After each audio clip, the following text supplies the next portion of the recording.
कल संसद में प्रधानमंत्री मोदी ने खूब बोला और ऐसा बोला कांग्रेस को लेकर कि 100 सालों तक देश में कांग्रेस की सत्ता नहीं आएगी। इस वक्त हमारे साथ कांग्रेस विधायक दल के नेता बिहार में अजीत शर्मा जी। सर, कल मोदी जी ने बोला है कि 100 सालों तक आप लोगों की सत्ता नहीं आएगी देश में। ये जनता तय करती है कि नरेंद्र मोदी जी तय करते हैं? पहले इसका जवाब आप दीजिए। क्या वो भविष्यवाणी करने लगे? 1947 से भारतवर्ष को आज़ाद कराने से लेके कांग्रेस ने क्या विकास किया जनता नहीं देखी है? और आप क्या कर रहे हो? जब से 6-7 साल से खाली झूठ ही बोल रहे हैं। 14 में 2 करोड़ युवकों को रोजगार दे रहे थे आप। अभी आप बजट में फिर 60 लाख लोगों को रोजगार दे रहे हैं। जितने बड़े बड़े हम लोगों ने PSUs बनाए, कांग्रेस पार्टी ने रेल और हवाई सेवा जो बढ़ाया। चले जाइए, आज़ादी के पहले क्या हालत था।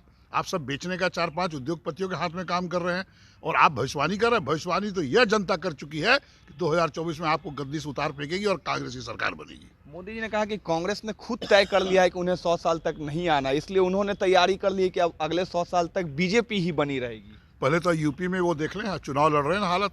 अभी हम लोग लड़े थे जो 5 सीट लोकसभा का, तो 1 सीट वो नहीं जीते, सब कांग्रेस पार्टी जीती। इसलिए ये सब कहने जो खाली झूठे ही बोलते हैं, जुमलाबाज उनको कहा ही जाता है। इसलिए उनके बातों पर नहीं देश की जनता जाएगी। कांग्रेस पार्टी ही हर बिहार में क्या हालत है, 52.9% गरीबी रेखा के नीचे है।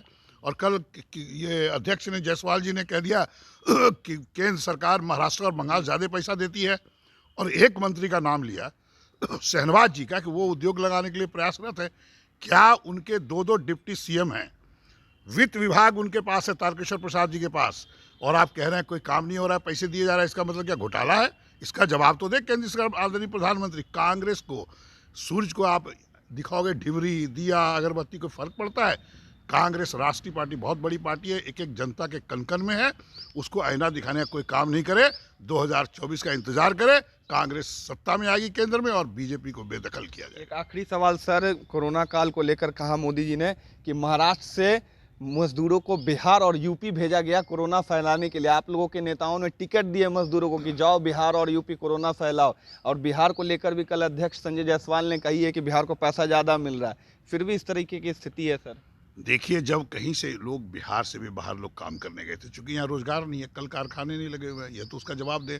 और जो काम करने गए वहाँ पर उनको रोजगार नहीं मिल रहा था, खाने के लिए कुछ नहीं था, इलाज नहीं हो पा रहा था। ये तो केंद्र सरकार फेल्योर थी, सब राज्य को उनको देखना था। और अब क्या है, जब वो फेल्योर हुए, उनकी गद्दी अब गिरने वाली है 24 में। अब वो कहते हैं कि बिहार के लोगों ने टिकट दे के मंगाया। क्या उनको घर वापस नहीं करते? उससे कोरोना कैसे फैल गया भाई? वो वहाँ रहते तो कोरोना नहीं फैलता। यहाँ रह गए, पूरे देश में कोरोना का असर था कि सिर्फ बिहार और जहाँ जहाँ स्टेट में गए वहाँ गए। इसलिए ये गलत उनका आरोप है। चूंकि काम नहीं कर पा रहे हैं देश की जनता के हित में, इसलिए ये आरोप कांग्रेस पर मढ़ रहे हैं। ये जनता सब देख रही है और नरेंद्र मोदी को 2024 में गद्दी से उखाड़ फेंकी।